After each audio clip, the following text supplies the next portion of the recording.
ஜீவவசனம் கூறுவோம், சகோதரரே சேர்ந்தே எக்காலம் ஊதுவோம். கர்த்தருடைய நாமம் மேன்மைப்படுத்தப்படுவதாக. கிறிஸ்துவுக்குள் அன்பானவர்களே, இந்த நாளிலும் ஜீவ வார்த்தை ஒன்றை கேட்போம். 1 பேதுரு 4வது அதிகாரம் 9வது வசனம் இப்படி சொல்லுகிறது, முறுமுறுப்பில்லாமல் ஒருவரையொருவர் உபசரியுங்கள்.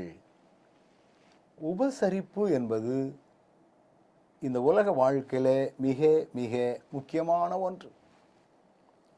நம்ம வீட்டுக்கு விருந்தாட்கள் வருவாங்க, தெரிஞ்சவங்க வருவாங்க, பழகினவங்க வருவாங்க, அந்நியர்கள் வருவார்கள். நாம் வாய்ப்பை உருவாக்கி கொண்டு உபசரிக்கிறதுல நம்ம முனைந்து செயல்படணும். சில வீடுகளுக்கு போனால், ஐயையோ வீட்டில் பால் இல்லையே, சொல்லிட்டு வந்தால் சோறு பொங்கியிருப்பேனே, இப்படியெல்லாம் உபசரிப்பதற்கு மனமற்றவர்களாக இருக்கக்கூடிய உலகத்தில் வாழ்கிறோம். ஆனால் ஆண்டவர் நமக்கு என்னன்னு சொல்கிறாருன்னா, முறுமுறுப்பு இல்லாமல் ஒருவரை ஒருவர் உபசரி அப்படின்னு போடப்பட்டிருக்கிறது. உபசரித்தல் என்பது கிறிஸ்தவ வாழ்க்கையில் மிக முக்கியம். சில வாரங்களுக்கு முன்பதாக ஒரு கூடுகைக்கு சென்றிருந்தேன். ஒரு பக்கா கிராமம். அந்த ஊரில் நோ டீ கடை ஒன்றும் கிடையாது. எனக்கோ சாயங்காலம் 5 மணிக்கு காஃபி குடிக்கணும் அப்படிங்கிற ஒரு ஆசை உண்டு.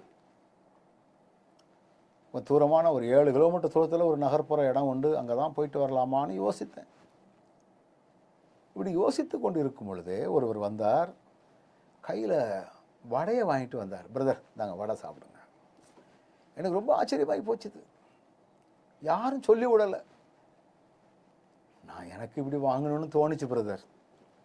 எனக்கு இப்படி தானாக போய் உபசரிக்கிறவங்க ரொம்ப கம்மி. நான் சொன்னேன், ஐயா வடையை காட்டிலும் சூடாக ஏதாவது குடித்தா, இப்போ என்ன பிரதர் கொண்டாங்க அப்படின்னு ஃப்ளாஸ்கை வாங்கிட்டு போனார். பக்கத்து வீட்டில் சொல்லி ஒரு கடும் காப்பியை போட்டு கொண்டு கொடுத்தார். உபசரிப்பு ரொம்ப முக்கியம். சில வீடுகளில் ஊழியர்களுக்கு உணவு கொடுப்பாங்க, முறுமுறுத்து கொண்டே கொடுப்பார்கள், வேறு வழி இல்லாமல் கொடுப்பாங்க. சிலர் ரொம்ப மகிழ்ச்சியோடு கொடுப்பார்கள். இன்றைக்கி ஆண்டவர் நம்மகிட்ட எதிர்பார்க்கிறது என்ன? நீங்கள் ஒருத்தருக்கு ஒருத்தர் முறுமுறுப்பே இல்லாமல் நீங்கள் உபசரிங்க. இதுதான். நல்ல ஆண்டவரே, நாங்கள் உபசரிப்பதில் முறுமுறுப்பு இல்லாமல் இருக்கின்ற பலன் தந்து எங்களை வழி நடத்தும். இயேசுவின் நாமத்தில் பிதாவே, ஆமென்.